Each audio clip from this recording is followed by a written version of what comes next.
La journée mondiale de l'épargne de cette année consacre un pilier assez important, pour le développement économique des nations, et ce pilier, c'est l'épargne. Et on a pu suivre à travers les différents échanges du premier panel que j'ai eu l'honneur de modérer, tout le rôle et l'importance même de l'épargne, donc dans l'épanouissement des agents économiques des ménages. Et cet épanouissement, s'il est soutenu, s'il est maintenu, entraîne par la suite une autosuffisance financière pour les ménages et par ricochet entraîne également une croissance économique durable et pour toutes les nations. Alors, le thème choisi pour démarrer les activités cette année, c'est la promotion de l'épargne au Bénin et le rôle et l'importance du digital dans cette promotion-là. Et donc les échanges ont permis aux différents participants qui nous ont suivis en présentiel et en ligne de tirer, on va dire, les enseignements nécessaires pour pouvoir faire de la bonne épargne, de l'épargne formelle. Et donc c'est-à-dire que faire recours donc aux produits et services des banques, des intermédiaires financiers agréés, je veux citer les systèmes financiers décentralisés, donc les assureurs également, et très prochainement, on l'espère, les émetteurs de monnaie électronique qui, sous d'autres cieux, aujourd'hui quand même offrent pas mal de services d'épargne digitale assez intéressants. L'autre enseignement également qui ressort de nos échanges, c'est la gestion efficace de son budget sur le plan personnel, mais également sur le plan familial et professionnel, parce que tous les citoyens sont appelés à gérer des activités au quotidien. Nous avions également abordé les facteurs de motivation à l'épargne, c'est-à-dire les stratégies pour accroître le niveau d'épargne des agents économiques, avec un focus sur la responsabilité de l'État et celle des institutions financières vis-à-vis de la mobilisation de l'épargne publique. Et puisque la journée mondiale de l'épargne vise à promouvoir la culture de l'épargne chez les citoyens, ça c'est quelque chose d'assez important. Et donc ça a été l'occasion de sensibiliser les Béninois sur un certain nombre de risques liés à l'épargne informelle, en mettant l'accent sur les stratégies que doivent mettre en place les institutions financières pour restaurer la confiance donc, au cœur des clients, donc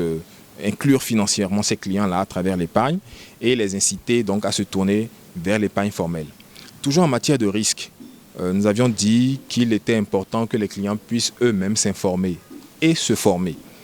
Et que parallèlement, ils puissent jouer la police donc en vérifiant de temps en temps la régularité de leurs opérations auprès des institutions financières à qui ils font confiance pour se prémunir justement contre certains risques. Et nous devons aider donc nos institutions financières à mieux faire leur travail en nous informant pour mieux comprendre les produits et services auxquels nous souscrivons et en tenant à jour donc nos opérations auprès d'elles. Et pour finir, le dernier volet qui a été abordé, c'est celui du digital. Et on a expliqué un peu comment la digitalisation vient favoriser donc la mobilisation de l'épargne pour les institutions financières. C'est vrai qu'à cette étape, le Bénin est encore, on va dire, à l'étape embryonnaire de cette révolution, mais les acteurs de l'écosystème de la finance inclusive de notre pays sont à pied d'œuvre donc pour se mettre à jour et pour par la suite proposer à la clientèle des produits et des services adaptés en améliorant justement ce qu'on a appelé le parcours du client et en intégrant le client au cœur même de leur stratégie. C'est seulement de cette façon qu'elles vont pouvoir offrir la meilleure expérience client possible aux citoyens et les rassurer davantage et en intégrant les populations les plus éloignées, les populations des zones rurales. On a pu voir également que le taux d'épargne intérieur brut au Bénin est passé de 19,1% en 2018 à 20,4% en 2019, ce qui est très faible. Alors il faut mettre à profit donc toutes ces avancées technologiques pour justement faciliter l'accès des populations et surtout des populations qui sont dans les régions éloignées, donc aux services financiers formels, en l'occurrence les services d'épargne. Et c'est pour corriger cela que le gouvernement actuel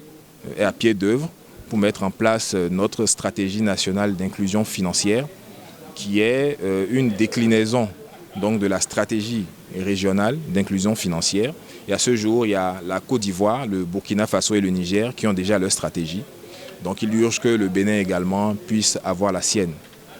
Et c'est vrai que parallèlement, il y a eu la crise qui a ralenti pas mal de choses, mais on espère que ces différents chantiers vont évoluer assez rapidement pour le plus grand bonheur des Béninois, donc de la population béninoise et des autres populations de la sous-région.